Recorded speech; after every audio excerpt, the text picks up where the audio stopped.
UP bulletin में आपका स्वागत है। मैं हूं आपके साथ दिशा शर्मा। ये यूपी की तमाम खबरों पर एक नजर डालते सबसे पहली खबर आपको कौशाम्बी से देते हैं। आपको बता दें कि कौशाम्बी जिले के सराय अकील कस्बे में विकास के नाम पर खोदा गया गड्ढा अब आमजन की जान का दुश्मन बन गया। करण चौराहे रोड पर संजीवनी हॉस्पिटल के सामने CSIL कंपनी ने पिछले 1 महीने से सड़क खोद कर छोड़ दी। आलम यह है कि ना तो गड्ढे को भरा गया और ना ही वहां कोई चेतावनी बोर्ड या फिर बैरिगेडिंग लगाई गई। इस घोर लापरवाही के कारण आए दिन स्कूली बच्चे, मरीज और राहगीर चोटिल हो रहे हैं। रात के समय ये जगह किसी अंधेरे काल कोठरी से कम नहीं लगती, जहां एम्बुलेंस तक को निकलने में भारी मशक्कत करनी पड़ती है। स्थानीय ग्रामीणों का आरोप है कि ठेकेदार और संबंधित विभाग कुंभकर्णी नींद सो रहे हैं। जनता का सीधा सवाल है कि यदि सड़क निर्माण का दावा किया जाता है तो 2 महीने में 100 मीटर सड़क क्यों नहीं बन पाई। लोगों ने चेतावनी दी कि यदि जल्द सड़क नहीं बनती है और कोई बड़ा हादसा होता है तो इसका जिम्मेदार प्रशासन होगा। कौशाम्बी से अरविंद शुक्ला की रिपोर्ट आपको दिखा रहे हैं।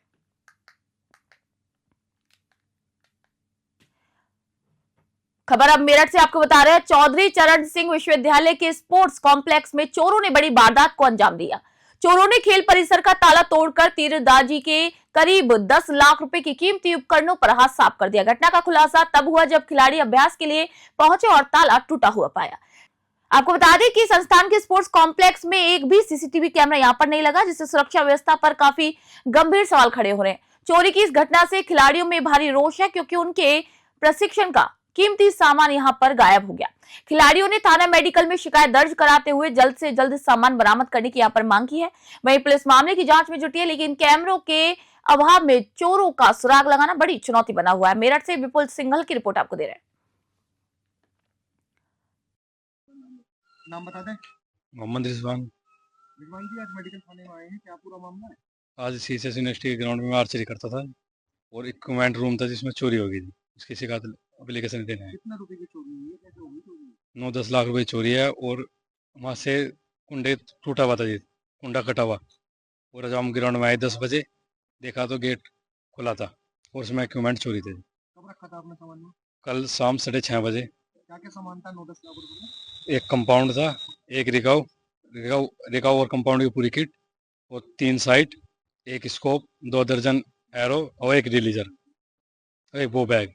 तो वहाँ पे कहीं भी CCTV वगैरह नहीं लग रही है? मेन गेट पर है जी, उधर नहीं, रूम के साइड। तो मेन गेट पे दिखवाया कि कोई बंदा? अभी आज छुट्टी है सर, देखने का। अब जैसे आपने थाने में शिकायत करी है तो क्या आश्वासन मिला थाने का? सर कह रहे हैं वहाँ जाओ, वहीं आ रहे हैं यूनिवर्सिटी में। खबर अलीगढ़ से आपको बता रहे हैं। अलीगढ़ थाना रोरावर क्षेत्र के गांव अमरपुर कोंडला में एक किसान परिवार की 2 बुर्जियों में अचानक भीषण आग लगी। जी आपको बता दें कि किसान परिवार की 2 बुर्जियां थी जिसमें अचानक आग लगी, जिसे देखते ही देखते आग ने इतना विकराल रूप धारण कर लिया जिससे किसान का नुकसान हो गया है। वहीं पीड़ित परिवार का यहां पर गंभीर आरोप है कि गांव में खाली जगह पर बैठकर शराब पीने वाले अराजक तत्वों ने इस घटना को अंजाम दिया है। परिजनों के मुताबिक वहां का अक्सर कुछ लोग शराब और बियर पीते रहते हैं, जिनकी लापरवाही या शरारत से ये आग लगी है। सूचना मिलते ही डायल 112 और शाहपुर कुतुब चौकी की पुलिस मौके पर पहुंची, साथ ही फायर ब्रिगेड की भी टीम मौके पर पहुंची और घटना स्थल पर पहुंचकर उन्होंने काफी मशक्कत के बाद आग पर काबू पाया। फिलहाल पुलिस ने पीड़ित परिवार की तहरीर के आधार पर इस मामले की जांच शुरू कर दी और आरोपियों की भी तलाश इस दौरान की जा रही है। अलीगढ़ से योगेश उपाध्याय की रिपोर्ट आपको बता रहे हैं।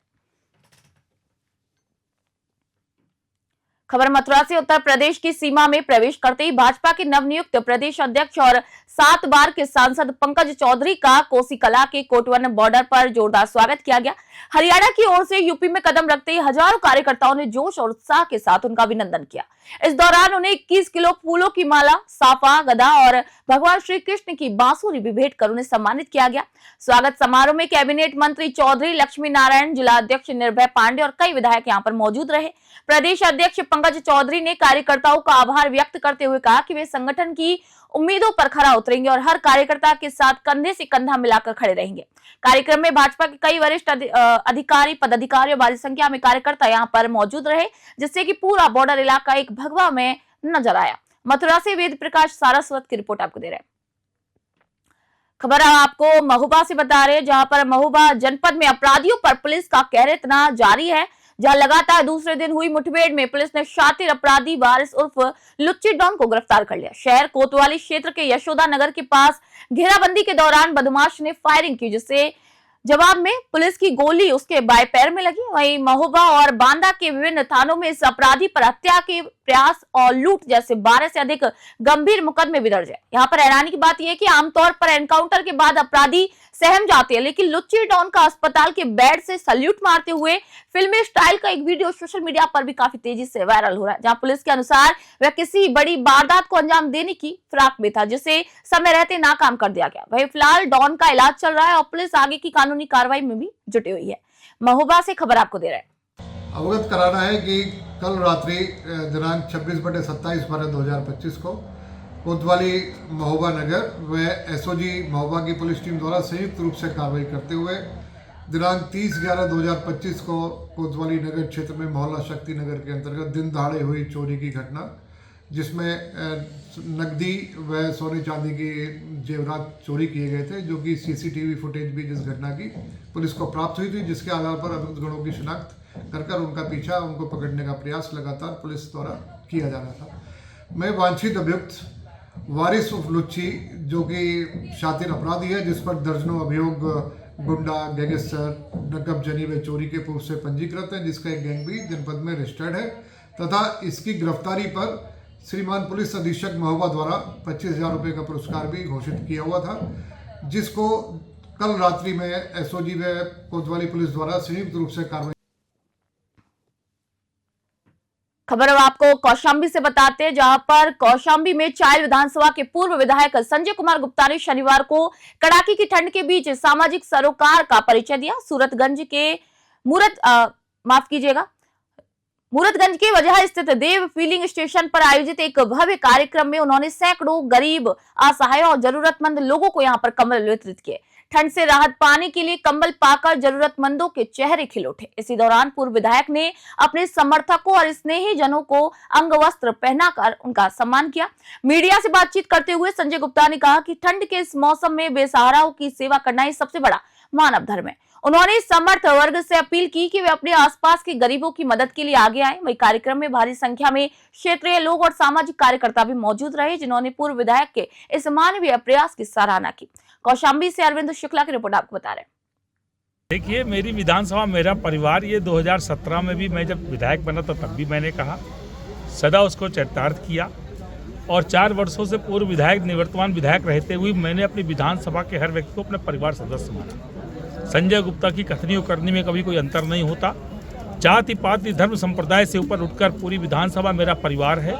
उन्हीं परिवार के लोगों के साथ मैं हमेशा उठता हूँ, बैठता हूँ। वो मेरा सम्मान करते हैं, मैं उनका सम्मान करता हूँ। वो हमारी पूंजी है, वो हमें अपना मानते हैं, हम उन्हें अपना मानते हैं। वही परिवार है यहाँ पर। आज हम सब लोग यहाँ इकट्ठा हुए हैं, तमाम ऐसे ज़रूरतमंद जिनको कंबल का वितरण भी किया गया, प्लस हमारे बहुत से साथी 2025 की विदाई का समय आ चुका है, सब यहाँ इकट्ठा हुए हैं। मिलना जुलना, एक दूसरे कुशल क्षेम, लेना देना, ये सिलसिला जारी है। अलीगढ़ से खबर आपको बता रहे हैं। खैर कोतवाली क्षेत्र के गोंडा रोड स्थित उदयपुर के जंगल में नहर के पास एक कार में 2 युवकों के शव मिलने से इलाके में हड़कंप मच गया। मृतकों की पहचान लोधा क्षेत्र के बॉबी और मोहित के रूप में की गई, जहां सूचना मिलते ही एएसपी सहित भारी पुलिस बल मौके पर पहुंचा और शवों को पोस्टमार्टम के लिए यहां पर भेजा गया। पुलिस की जांच में चौंकाने वाला खुलासा हुआ है। हिरासत में लिए गए आरोपी धर्मेंद्र और प्रताप ने बताया कि बॉबी पर 2.5 लाख रुपए का कर्ज था, जिसे लेकर हत्या की साजिश यहां पर रची गई। आरोपी ने बॉबी को गाड़ी खरीदने के लिए बहाने मेहरावल पुल के पास बुलाया, जहां उसके साथ मोहित भी गया। आरोपियों ने अपने साथियों संग मिलकर दोनों की गोली मारकर हत्या कर दी और शवों को कार सहित जंगल में छोड़ दिया। पुलिस ने मुख्य आरोपी को दबोच लिया। फरार साथियों की तलाश की जा रही है। अलीगढ़ से योगेश उपाध्याय की ब्यूरो रिपोर्ट आपको बता रहे हैं। जैसा कि आप सबको पता है कि 25 दिसंबर को लगभग 4:45 बजे पुलिस को सूचना प्राप्त हुई थी कि बरका चौकी क्षेत्र, जो कि खैर थाने में पड़ता है, उसमें एक गांव के रोड पर एक लावारिस गाड़ी है और इस गाड़ी में 2 डेड बॉडी है। ये पब्लिक के एक व्यक्ति ने पुलिस को सूचना दी थी। पुलिस तत्काल मौके पर पहुंची थी, अभी मौके पर गया था, फील्ड यूनिट भी मौके पर आई थी। गाड़ी से 2 डेड बॉडी निकली थी। गाड़ी की शिनाख्त पहले की गई और फिर जिसकी गाड़ी थी उससे जब पूछताछ की गई तो फिर इन 2 डेड बॉडीज की भी शिनाख्त हुई। इनके नाम, एक का नाम इसमें बॉबी था और दूसरे का नाम मोहित था। ये दोनों लड़के ताजपुर रसूलपुर गांव के रहने वाले थे, जो कि लोधा थाना क्षेत्र में पड़ता है। इनके परिजनों से बातचीत की गई थी रात में और गाड़ी का जीपीएस रूट निकाला गया था। साथ ही साथ इस सबके सीडीआर भी निकाले गए थे और ताजपुर रसूलपुर से लेके जहाँ पे ये गाड़ी मिली है लावारिस अवस्था में, उस पूरे रास्ते के सीसीटीवी फुटेज देखे गए थे। तो इंटरोगेशन, सीसीटीवी फुटेज, जीपीएस और सीडीआर एनालिसिस।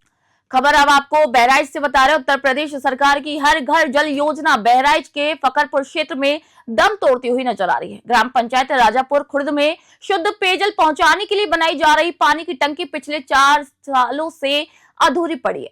ग्रामीणों का आरोप है कि अधिकारी और ठेकेदारों की मिलीभगत से ये योजना सिर्फ कागजों पर पूरी दिखाई जा रही है। 4 साल से ये टंकी नहीं बनी है, जबकि जमीनी हकीकत में ढांचा आज भी अधूरा है।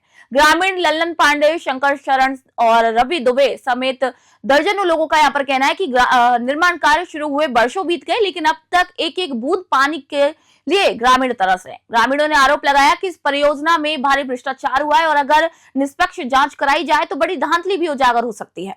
भीषण गर्मी और शुद्ध पानी की किल्लत झेल रहे ग्रामीणों ने जिला प्रशासन से अब मामले की जांच कराकर जल्द जलापूर्ति शुरू कराने की यहाँ पर मांग की। बहराइच से मेराज अहमद की रिपोर्ट आपको बता रहे हैं। खबर औरैया से आपको बता रहे, जहां पर औरैया थाना, साहिल पुलिस और एसओजी की संयुक्त टीम ने सनसनीखेज पिंटू हत्याकांड का महज 48 घंटों में ही सफल अनावरण कर दिया। पुलिस ने मुख्य आरोपी अभिषेक और उसके साथी गौरव को गिरफ्तार किया है। हत्या की वजह पत्नी पर बुरी नीयत का शक बताई गई। मुख्य आरोपी अभिषेक ने अपना जुर्म कबूल करते हुए बताया कि मृतक पिंटू रिश्ते में उसका साड़ू था, जिसे शक के चलते उसे रास्ते से हटाने की साजिश रची। योजना के तहत आरोपियों ने 25 दिसंबर की रात पिंटू को पार्टी के बहाने बुलाया और शराब पिलाने के बाद सर में गोली मारकर उसकी हत्या कर दी। शातिर आरोपी और अभिषेक हत्या के बाद पुलिस के साथ शव उठाने और परिजनों को ढांढस बनाने का भी नाटक करते रहे ताकि शक न हो। पुलिस ने वारदात में प्रयुक्त 315 बोर का तमंचा और मोटरसाइकिल बरामद की है। वहीं एसपी अभिषेक भारती ने टीम की सफलता की यहाँ पर सराहना करते हुए आरोपियों को जेल भेजने के निर्देश दिए। औरैया से ब्यूरो रिपोर्ट आपको दे रहे हैं। दो अभियुक्त पकड़े, क्या मामला है? देखिए, दिनांक 25 दिसंबर 2025 को थाना साहिल से सूचना प्राप्त हुई थी कि वहाँ पे एक व्यक्ति जो है मृत अवस्था में पड़े हैं। तत्काल वहाँ पे सभी उच्च अधिकारियों द्वारा घटनास्थल का निरीक्षण किया गया था और एफएसएल की टीम द्वारा साक्ष्य संकलन किया गया और स्वॉट और सर्विलांस की टीमों का गठन किया गया था घटना के सफल अनावरण के लिए। परिजनों से प्राप्त तहरीर के आधार पे मुकदमा अपराध संख्या 197/25 पंजीकृत किया गया था, जो कि अज्ञात अभियुक्तों के विरुद्ध में था। तत्पश्चात सभी टीमों द्वारा सीसीटीवी फुटेज का आकलन व अन्य तकनीकी साक्ष्य और मानवीय साक्ष्य दोनों एकत्रित किए गए और ये घटना का जो सफल अनावरण आज हुआ है, इसमें 2 अभियुक्त गिरफ्तार हुए हैं। एक का नाम है अभिषेक उर्फ दीपक कुमार पुत्र छविनाथ, रहने वाले फतेहपुर थाना सहार औरैया, जो कि रिश्ते में मृतक जिनका नाम था पिंटू उर्फ सतीश पुत्र देवेंद्र सिंह, ये उनके रिश्ते में जो है दूर की रिश्तेदारी में साड़ू लगते हैं। और खबर आपको एटा से बता रहे, कोतवाली देहात क्षेत्र के अंबेडकर नगर में रहने वाले 85 वर्षीय राजमिस्त्री भूपत सिंह ने समाज के लिए एक अनूठी मिसाल पेश की, जहां लंबी बीमारी के चलते मेडिकल कॉलेज एटा में उनका निधन हो गया, जिसके बाद उनकी अंतिम इच्छा के मुताबिक उनके पार्थिव शरीर को देहदान के लिए अलीगढ़ मेडिकल कॉलेज भेजा गया।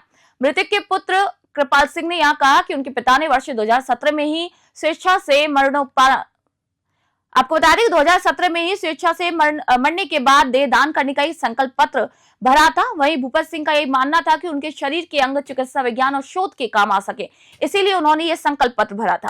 सूचना मिलने पर पुलिस ने शव को मोर्चरी भेजा और अलीगढ़ मेडिकल कॉलेज को सूचित कर दिया। सीएमओ राजेंद्र प्रसाद ने इसी मानवीय कार्य की सराहना की। वहीं एक साधारण राजमिस्त्री द्वारा पेश की गई ये जागरूकता आज पूरे जनपद में चर्चा का विषय बनी हुई है। एटा से राज अली की रिपोर्ट आपको दे रहे हैं। दान तो पहले ही कर चुके थे वो। कितने वर्ष पूर्व किया? 8 वर्ष पहले 2017 में अपनी बॉडी को दान किया था। और क्या कहा था? कारण कुछ नहीं था, उनकी इच्छा थी कि हमारी बॉडी किसी के काम आवे। तो कहाँ के लिए दान किया है? जी अलीगढ़ मेडिकल कॉलेज के लिए। आपको कब जानकारी, ये पहले से पूर्व में जानकारी थी इस मामले की आपको? जी, जब उन्होंने इसमें नाम अपना दर्ज कराया था जब ही जानकारी थी हमें। तो आज आप अपनी स्वेच्छा से यहाँ आए बॉडी जी हैंड ओवर करना? जी। अरे क्या करते थे आपके पिताजी? जी राजमिस्त्री थे, बिल्डिंग वर्क के। कितनी उम्र रही? सर, एक अम्बेडकर नगर के रहने वाले बुजुर्ग की मौत हुई है और उनके द्वारा देह दान किया गया, क्या जानकारी है? अम्बेडकर नगर के रहने वाले श्री भूपेंद्र सिंह जी, जिनका सुबह अंतकाल हो गया करीब 7 बजे, उन्होंने 2017 में जो है अपना एक सहमति दी थी कि हम अपनी शरीर को जो है मेडिकल कॉलेज अलीगढ़ को दान कर रहे हैं। और आज वो बॉडी यहाँ पे आई हुई है। मेडिकल कॉलेज की टीम को सूचित कर दिया गया, वो भी लोग आ गए हैं। उसको जो नियमानुसार कार्रवाई करके बॉडी मेडिकल कॉलेज को हैंड ओवर कर दी जाएगी। उनके परिवारजन भी आए हुए हैं, उनकी सहमति से इसको लेकर और लोगों को क्या देना चाहेंगे? इसके लो लेकर के हम ये बहुत ही पुनीत कार्य है। ये इसके लिए हम सभी लोगों से अनुरोध करेंगे कि जो लोग वॉलंटियरली स्वेच्छा से ऐसा कर सकते हैं उनको अपनी कंसेंट देनी चाहिए और उसमें नियमानुसार कार्रवाई की जाए। खबर आपको बुलंदशहर से बता रहे हैं। बुलंदशहर जिले के सिकंदराबाद औद्योगिक क्षेत्र में फ्लिपकार्ट के बड़े वेयर हाउस पर खाद्य विभाग की टीम ने छापेमारी कर हड़कंप मचा दिया। कार्रवाई के दौरान टीम को भारी मात्रा में पतंजलि ब्रांड का देसी घी मिला। चौंकाने वाली बात ये निकली यहाँ पर कि हाल ही में पतंजलि घी के सैंपल लैब टेस्ट में फेल पाए गए थे। इसके बावजूद ई कॉमर्स प्लेटफॉर्म फ्लिपकार्ट के माध्यम से इसे धड़ल्ले से बेचा जा रहा था। सहायक अपर खाद्य आयुक्त विनीत कुमार के नेतृत्व में पहुंची टीम ने मौके से पतंजलि के साथ साथ गोदरेज और वैद्यनाथ ब्रांड के देसी घी के भी नमूने लिए हैं। वही अधिकारियों का यहाँ पर कहना है कि सैंपल फेल होने के बाद भी उत्पाद की बिक्री करना नियमों का उल्लंघन है। सभी सैंपलों को जांच के लिए लैब भेजा गया। जांच रिपोर्ट आने के बाद अब कंपनी और विक्रेताओं के खिलाफ भी सख्त कानूनी कार्रवाई की जाएगी। बुलंदशहर से शहरोज खान की रिपोर्ट आपको बता रहे हैं। देखिए, एक कंज्यूमर था, उसके द्वारा लखनऊ मुख्यालय में शिकायत की गई थी कि उसके द्वारा जो ऑनलाइन प्लेटफॉर्म से एक घी खरीदा गया था वो घी उसको मिलावटी लग रहा था। तो हम लोगों ने शिकायतकर्ता से बात की और जाके ये फ्लिपकार्ट कंपनी का वेयर हाउस था, वहाँ से जिस ब्रांड और जिस बैच नंबर को उसके द्वारा खरीदा गया था सेम बैच नंबर वहाँ पे मौजूद मिला और हमने लोगों ने उसकी सैंपलिंग की है।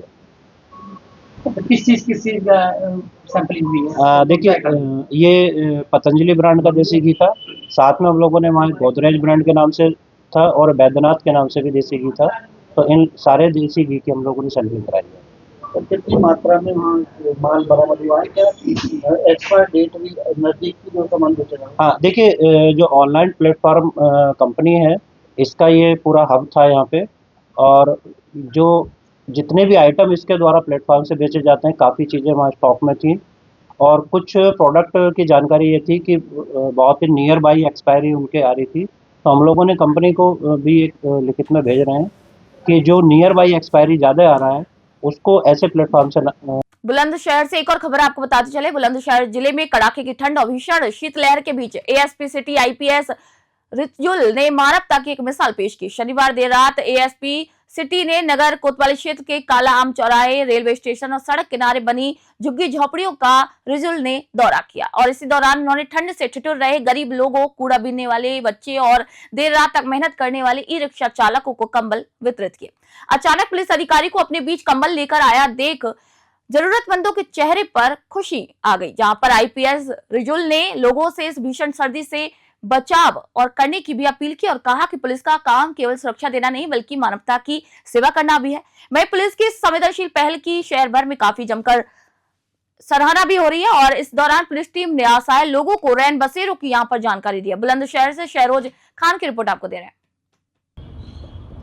आज इस समय ठंड बहुत ज़्यादा है और रोज़ ही भारी कोहरा पड़ रहा है और अभी जनवरी में और भी ज़्यादा ठंड पड़ने के आसार हैं।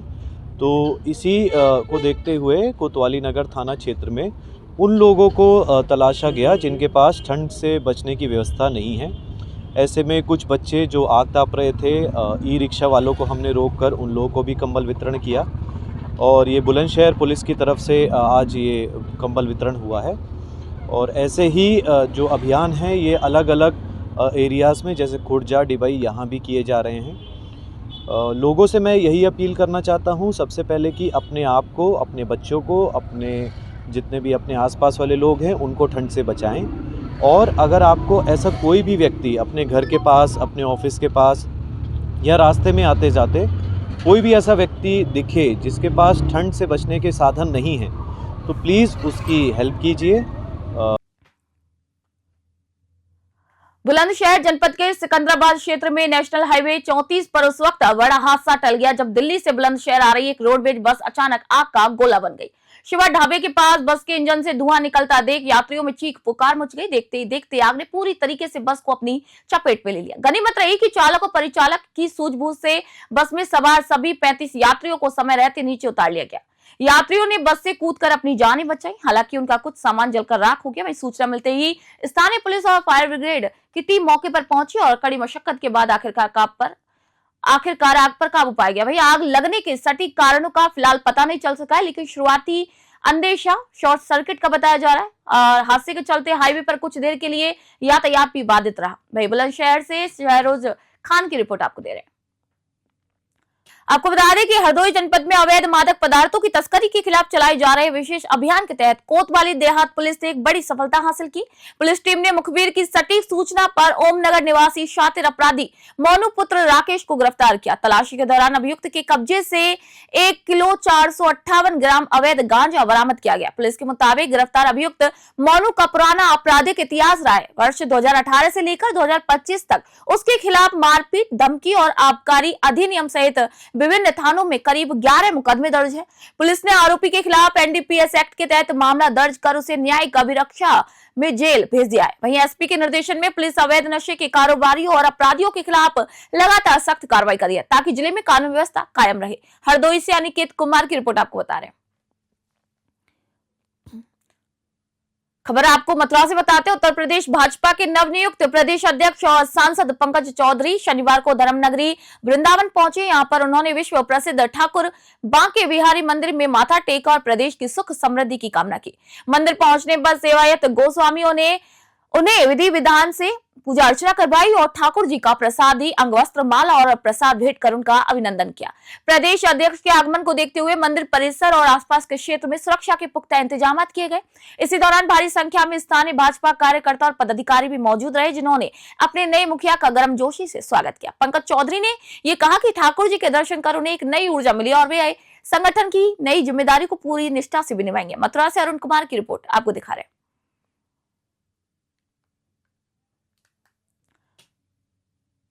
यूपी बुलेटिन में फिलहाल इतना ही। देश दुनिया की खबरों के लिए देखते रहिए न्यूज़ 21। मैं निशा शर्मा फिलहाल आप सभी से इजाजत चाहती हूँ।